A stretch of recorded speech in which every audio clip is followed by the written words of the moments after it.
আপনি কি কখনো লক্ষ্য করেছেন আগের চেয়ে আয় বেড়েছে কিন্তু টাকার চাপ যেন আগের চেয়েও বেশি? একসময় যে বেতন পেলে ভালো লাগত, আজ সেটাই মাসের শেষে এসে অস্বস্তি তৈরি করে। এটা অলসতার গল্প না, এটা ব্যর্থতার গল্পও না, এটা আধুনিক মধ্যবিত্ত জীবনের একটি নীরব বাস্তবতা। ধরা যাক আপনি যুক্তরাষ্ট্র বা ইউরোপে একজন তরুণ পেশাজীবী। মাসে আয় করেন প্রায় $৫,০০০ বা ইউরো। কাগজে কলমে ভালো শোনায়, কিন্তু বাস্তবটা একটু দেখি। ট্যাক্স কাটার পর হাতে আসে প্রায় ৩৬০০। ভাড়া বা মর্টগেজ চলে যায় ১৪০০। গাড়ির কিস্তি বা ট্রান্সপোর্ট ৪০০। ইন্স্যুরেন্স, ফোন বিল, ইন্টারনেট ৩৫০। স্টুডেন্ট লোন বা ক্রেডিট কার্ড মিনিমাম ৪৫০। এই জায়গাতেই আপনি থেমে যান। এখনও খাবার, জ্বালানি, ছোটখাটো আনন্দ আর স্বাভাবিক জীবন বাকি। মাসের শেষে হিসাব করলে দেখা যায় টাকা শেষ হয়নি, কিন্তু আরামও নেই।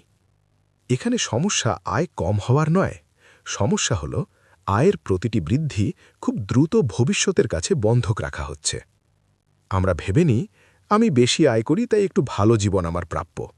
এই ভাবনাটা ভুল নয়, কিন্তু এর ভিতরে একটি অদৃশ্য ফাঁদ আছে।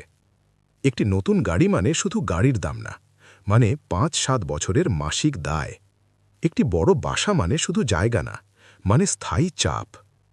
ধরা যাক আপনি গাড়ির জন্য মাসে ৪০০ দেন, ৫ বছরে সেটা দাঁড়ায় ২৪,০০০। কিন্তু সেই টাকাটা যদি আপনি কখনো হাতে দেখেনই না, তাহলে মস্তিষ্ক এটাকে বড় খরচ হিসাবে ধরেও না।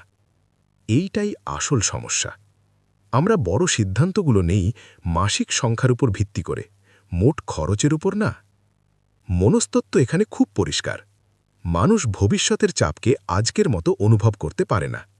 আজকে ৪০০ সহনীয় লাগে, কিন্তু ৬০ মাস একসাথে ভাবতে আমরা অভ্যস্ত না। ফলাফল কি হয়? আপনি বাইরে থেকে স্থিতিশীল দেখান, ভালো চাকরি, ভালো জীবনধারা, কিন্তু ভিতরে ভিতরে আপনার আর্থিক স্বাধীনতার জায়গা ছোট হতে থাকে। আর সবচেয়ে বিপজ্জনক অংশ, এই অবস্থাটা খুব স্বাভাবিক মনে হয়, কারণ আপনার চারপাশের সবাই একই করছে। এখন প্রশ্ন হল, যারা আর্থিকভাবে বুদ্ধিমান তারা আলাদা কি করে? তারা কম আয় দিয়ে শুরু করেনি, তারা আলাদা করে চিন্তা করেছে। তারা প্রথমে জিজ্ঞেস করে, এই সিদ্ধান্তটা আমার ভবিষ্যতের কতটা জায়গা দখল করবে। তারা মাসিক কিস্তির আরামে নয়, দীর্ঘমেয়াদী চাপের হিসাব করে। তারা বোঝে প্রকৃত স্বাচ্ছল্যতা মানে খরচ করতে পারা নয়, বরং না করেও স্বচ্ছন্দ থাকা। এই চিন্তাধারা কোনো নাটকীয় পরিবর্তন দাবি করে না, কোনো কঠোর ত্যাগও না, শুধু একটু পরিষ্কারভাবে দেখার ক্ষমতা। শেষ কথা খুব সহজ, আপনি পিছিয়ে নেন, আপনি অযোগ্য নন, আপনি শুধু এমন একটি সিস্টেমে আছেন যেখানে বেশি আয় মানেই বেশি দায় বলে ধরে নেওয়া হয়। এই ভিডিওটির উদ্দেশ্য আপনাকে ভয় দেখানো না, নিজেকে দোষী ভাবানো না, শুধু একটি প্রশ্ন মাথায় রেখে যাওয়ার জন্য। আপনার পরবর্তী আর্থিক সিদ্ধান্তটা আপনার জীবনকে বড় করছে নাকি শুধু ব্যস্ত রাখছে? যদি এই চিন্তাগুলো আপনাকে একটু হলেও পরিষ্কার করে থাকে, তাহলে ভিডিওটি লাইক করুন এবং এমন বাস্তব আর্থিক আলোচনা পেতে সাবস্ক্রাইব করতে পারেন। চাইলে আমি এটাকে YouTube voice over ready script, USA বা ইউরোপ আলাদা করে লোকালাইজ, অথবা একই টপিকে সিরিজ আকারে তৈরি করে দিতে পারি। বলুন, পরেরটা কি চান?